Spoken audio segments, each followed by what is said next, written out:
Hey guys, I'm Chris. I'm Kathy, and this is little Buster Boy. He's so happy to be on the truck. This week we had a ride. Where'd we start? Good question. Massachusetts. Massachusetts. It's beautiful there. The leaves were changing. We got to see all the leaves. It was so beautiful. And we were headed to Tonopah, Nevada, which we love. Right. It's a beautiful place. It's an old western town. Right. It's just crazy. A lot of history there. Years ago, we ended up a load there. We delivered like on a Friday, and we were kind of stuck there for the weekend. So we kind of just got out and ventured. There was nothing else to do, and we kind of started learning some history of the town. And it was a kind of a mining town back in the 1800s, and there's a lot of stories there. If you look it up, there's a clown motel. There's a lot of interesting things going on there, but it's very interesting. And that's where we saw the big jackrabbits too, first time. Right. In the But desert. it's located in between Reno and Las Vegas on 95. So it's kind of halfway through if you're ever traveling between the two. But yeah, that's the first time we saw jackrabbits. Those things are absolutely huge. They don't look like and rabbits. you'd be surprised. They look like baby kangaroos or something. That's a little bitty town, but they have so much going on. They have saloons everywhere. They have places to eat everywhere. It's just, it's a very touristy situation. It's almost like you just go back into the past, like it's the Wild West all of a sudden. Exactly. And there's other little towns that you pass through as you go through there, and there's wild donkeys, free-range donkeys that are roaming the streets, and they let them roam around. And we've got a video of them. They were actually, one just stood in the road. You had to kind of go around him, and Penelope, I think, is barking her head off at it, but she didn't. She knows donkey now. So. Yeah, I think initially she just thought that was a very large dog. Or a horse, small horse.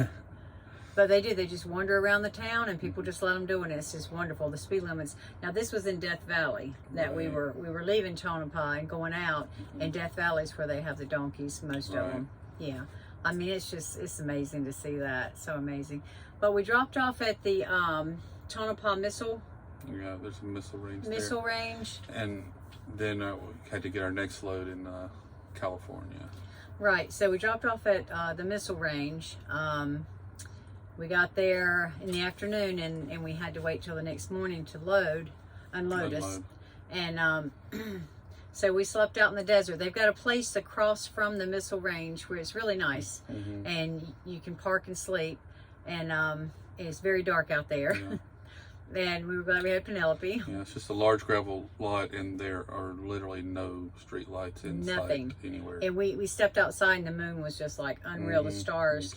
And we actually slept. If you're in the desert, that's exactly what it is. So we went in the next morning, and it's I don't know if you've been on a range like that, but they'll take all your video stuff. Your laptops. Yeah, GPS, you have to sign waivers. Phones. You can't talk about it. There's nothing you can see there. So we're limited what we can talk about now too. They searched the truck, took the dogs off. They were very friendly. They love the dogs. Very, very friendly. Then we had an escort in. They unloaded us, and we had an escort back out. We had originally had another load and had to give it up because they were unable to unload us that afternoon. So we did find another one. We looked on the board, and we found another one, and we had to be there in the afternoon to grab that one. They were closing at 5, and we had to go down near Los Angeles. So traffic is, oh my gosh, it was just crazy. And we got there at 5 o'clock. Yeah, we did, and the guy had his head peeking out around the outside of the bay, looking for us. So he was getting ready to shut the door. So we got, so we got that loaded, and we headed to the destination there in Indiana. So here we are. It's parts for Toyota for forklifts. So we are here on Sunday, and they want it delivered on Sunday at 10 o'clock, 10:30. So we have to wait until the shift comes in tonight, and it's about 6 now. it's about 6 now, so we don't have much more to wait. So that's what we're doing here. And sometimes you do find loads that actually do deliver on the weekends. Yeah. And we like to run on the weekends, so, or if they deliver on the weekends, that's perfect for us instead of sitting. We've had them deliver at like 2 a.m. in the morning. So. Yeah, but yeah, we're sitting here waiting now, and the weather is much different. It is. We have the windows open, and I went to get the dogs a little bit of stuff, and we're just hanging out waiting. And like I say, that was a really good trip out there. We love Tonopah and going out west and seeing everything. Yes, it's so different from, you know, growing up on the East Coast. It's so different from what we're used to. I mean, the desert is vastly different, and we still have one kid on the West Coast in Seattle, lives in Seattle, and we have the rest of the families on the East Coast. So when we're able to go out, it's always good because usually we can get out there and visit. You know, and the thing about going out west is in the winter, nobody wants to go really, not to Washington. They want to go to California. Oh yeah, of course. You know, that's easy. There's a lot of mountain ranges and passes and snow and yeah, but you know, in the winter there's snow everywhere. So the scariest part to us is not seeing. It's the black ice. And the East Coast has the black ice, but the West Coast has just the snow, and they're prepared for it, so it's a little bit safer actually. But we, I think the dogs are pretty much tired of being on the truck right now, so they haven't had a lot of chances to play lately. So we're going to try to remedy that soon.